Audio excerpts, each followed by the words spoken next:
Allah subhanahu wa ta'ala states in the Holy Quran, وَلَنَبْلُوَنَّكُمْ بِشَيْءٍ مِّنَ الْخَوْفِ وَالْجُوعِ وَنَقْصٍ مِّنَ الْأَمْوَالِ وَالْأَنفُسِ وَالثَّمَرَاتِ وَبَشِّرِ الصَّابِرِينَ. And certainly we shall test you with something of fear, hunger, loss of property, lives and agricultural products, but give glad tidings to those who are as-sabirun, the patients.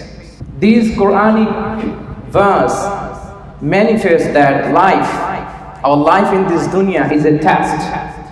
Allah subhanahu wa ta'ala will test us with several means to reveal that who will be thankful and who will be ungrateful to Him. Tests and trials are the part of our life. Everyone will be tested in certain extent in this dunya, ya akhi. Our wealth is a test. Spouse is a test.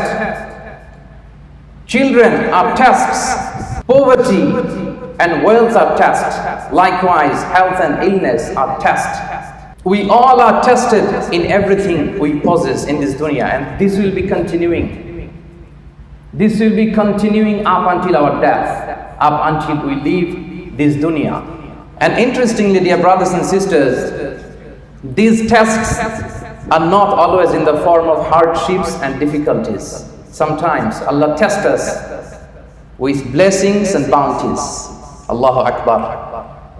A test, yes, a test in the form of an apparent blessing. Allah subhanahu wa ta'ala tests some people with huge wealth, and He sees how does He deal with this wealth. He tests some people with huge popularity, with name and fame. He tests people with success and power. So it's not necessary that it should be hardship. It can be a blessing.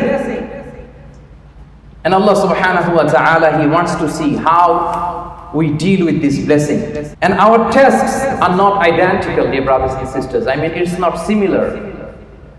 Everyone's test is different. My test is different than yours. Your test is different than him. Everyone has a different test in our lifetime, different question paper. One doesn't match the other. So dear brothers and sisters, we have to know, what am I being tested for? Then we have to respond properly, respond accordingly.